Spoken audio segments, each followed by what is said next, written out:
nama saya Febrina Kusmawardani, NPM A1D019.040 sebagai pemateri 1. Baiklah, saya akan menjelaskan mengenai pengertian dan juga tujuan dari metode demonstrasi. Metode demonstrasi ini adalah metode yang dilakukan Metode demonstrasi ini adalah cara pembelajaran yang dilakukan oleh pendidik dengan memperlihatkan bentuk aslinya atau peragam materi yang dipelajari dengan tujuan agar peserta didik dapat mengetahui hal tersebut dengan adanya pembuktian dari wujudnya. Jadi misalnya seperti ini, apabila kita belajar mengenai tentang sel, atau enggak, misalnya kita belajar mengenai struktur tulang. Nah, kita akan menggunakan patung tulang-tulang yang seperti ada di laboratorium itu agar sebagai media untuk pendemonstrasian mengenai apa saja bagian-bagian dari tulang-tulang tersebut. Itu contohnya. Kemudian tujuan dari metode demonstrasi ini adalah untuk memudahkan penjelasan sebab penggunaan bahasa lebih terbatas. Karena kita lebih mengarahkan kan kayak ini itu lengan, nah ini tulang hasta, nah ini tulang itu. Yang kedua, untuk membantu anak dalam memahami dan dengan jelas jalannya suatu proses dengan penuh perhatian. Jadi kalau dengan penggunaan metode demonstrasi itu kan kita menggunakan alat peraga yang otomatis anak itu menjadi lebih tertarik kan akan materi tersebut, kayak wah gitu ya, gitu, ternyata bentuknya tuh. Nah, yang ketiga adalah untuk menghindari verbalisme, dan yang keempat cocok digunakan apabila akan memberikan keterampilan tertentu. Kayak misalnya gini, demonstrasi itu kayak misalnya kita menjahit ya. Tanpa pendemonstrasian cara menjahit, kita tuh nggak bakal tahu cara menjahit yang benar itu kayak mana gitu kan.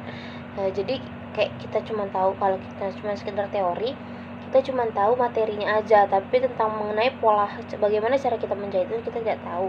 Baiklah, itu saja dari saya, akan dilanjutkan oleh pemateri selanjutnya. Terima kasih.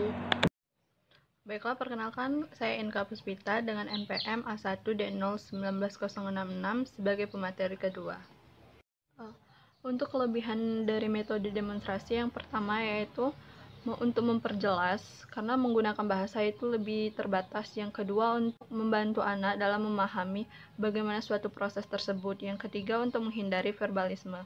Kekurangannya yaitu yang pertama memerlukan keterampilan guru tersebut, yang kedua memerlukan sarana dan Saya Bentika Anggrani, NPM A1D019.032 akan menjelaskan langkah-langkah metode demonstrasi.